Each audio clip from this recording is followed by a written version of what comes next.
Konami recently released a trailer for Silent Hill 2. This is pitched of course as a remake, something that has been recreated from the ground up to unearth a whole new experience of the Silent Hill universe. Anyone who is anyone knows that Silent Hill 2 is the most beloved game in the franchise, renowned not only for the graphical limitations as well as the gameplay decisions that were made for it at the time, but for having one of the most complex and analyzable stories within the horror medium, a narrative that to this day is still explored and questioned in order to outline both its symbolic meaning as well as its overall purpose. The team of course have stated that they want this game to be as impactful as it was back in 2001, which is a bit of a monumental task. You have to remember that at the time, nothing else was really exploring psychological implications the same way Silent Hill was, but in today's market we are saturated with attempts to do so, to mimic the very same complexities that were present in Silent Hill. Being a remake, I do possess concerns, both for how James is presented as well as how the game will be played overall. The purpose of this video as a result is to compare the footage that we have available to us now with the footage from the original game, analyzing and breaking down both and where I stand with the changes overall. So without further ado, let's rock.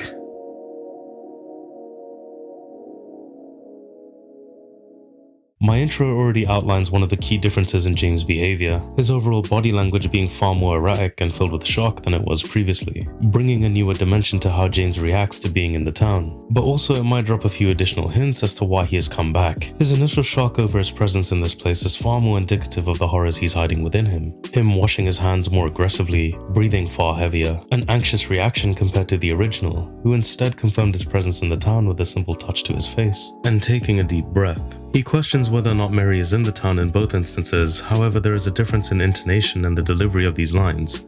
Let's listen.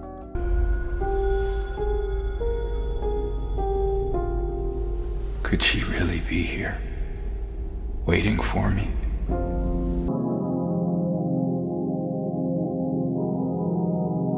Mary, could you really be in this town? The new voice actor sounds far more refined. This isn't a bad thing, but it does also possess a sense of shakiness, a questioning nature as to why Mary would have been able to send a letter at all. In the original, the intonation is indicative of a man in reflection, but also one who is so shaken by the loss of his wife that he has nothing better to do than to go onto this wild goose chase, looking for someone he knows is dead, hanging on the whim that she may still be alive. Newer James is the total opposite. You can hear the fear in his voice, and for me, that's a bit of a massive difference into how these characters react to the circumstance overall.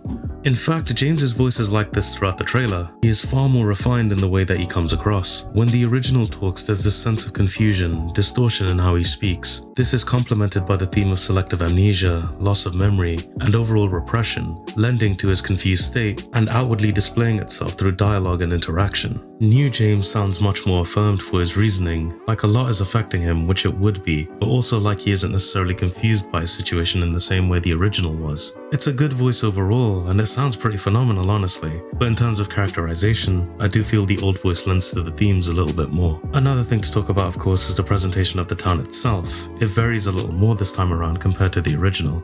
If we look at the opening scene of Silent Hill 2, the entire area is covered in fog. This of course is a unique feature of the Silent Hill games overall, producing a claustrophobic environment in such an open area. This isn't as consistent within the remake. You can see within this shot here that the town is bright on the outskirts. You are able to see everything within a decent distance, and so the limitation of sight is overcome in these areas alone. Luckily, however, the town itself is filled with the fog, and frankly, I could not be happier. After the disaster that was the remaster on PS3, where the fog was made thinner and in some instances wasn't present at all, we have this to look forward to. True hidden horrors within your open world segments, and the inability to anticipate the next danger. For newcomers, especially to the franchise, I feel like this is going to be the thing that makes them think twice about their actions. Rather than attempting to dart through the area, they will approach with the necessary sense of caution. James's appearance has also seen a massive change compared to his original counterpart. More refined and more serviceable, a la Leon S. Kennedy. He looks like he seems to keep himself a little cleaner and more maintained compared to the original James, and this is both okay and strange. Let me explain.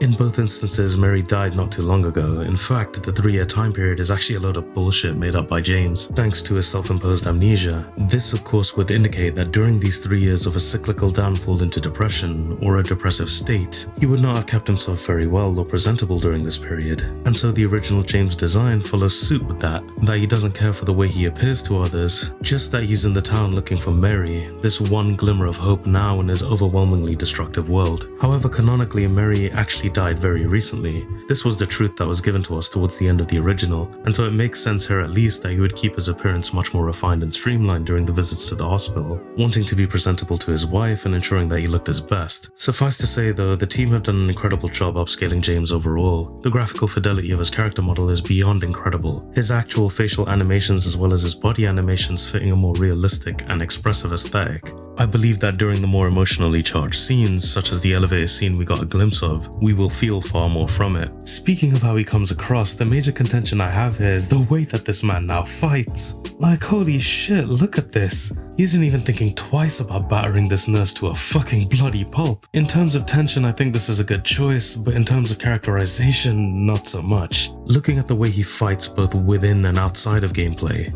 it seems more like his combat capabilities are more in line with a Resident Evil character, and I think that detracts significantly from how James is meant to be presented. Looking at the original, he is actually purposefully made less agile, less capable of dealing with the present circumstances. I have seen the argument that this was the limitation of the camera angle system, but just look at Harry Mason from Silent Hill 1. He has variations on how he's able to swing his melee weapons, and is able to move with damn near all of them. And on top of that, he is able to hop backwards, demonstrating far more agility than the average horror protagonist. The whole point of how James was presented in combat and puzzle scenarios was essentially to emasculate him, put him down where possible, and highlight the fact that he is less capable than he appears to be, which only serves to have more impact when the final revelations hit, making us despise who he is from a gameplay perspective even more after seeing what he did to end up in the town. Speaking of appearances, can I just say how glad I am to see that Pyramid Head actually looks like Pyramid Head? It's been a long time coming, but the Silent Hill movies and Dead by Daylight decided that he needed to be portrayed as a muscle-bound killer. I suppose with the Silent Hill movies they were trying to portray him in a more heroic light, as a protector of the town and an extension of Alessa's will. But this missed the mark completely because he was meant to be a mirror of James Sunderland, matching his body type and enacting all of the suppressed desires that James has under the surface. I am so glad to see that they've reverted to that design because the symbolism there is off the charts,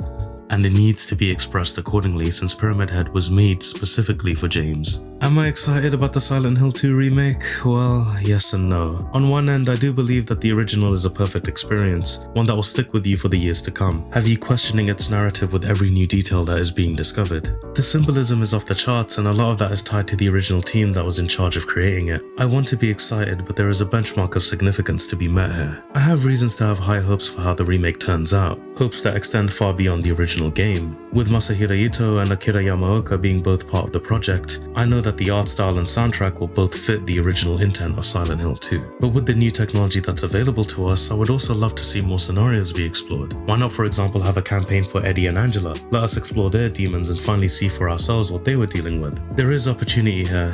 Let's just hope Konami are able to see that for themselves.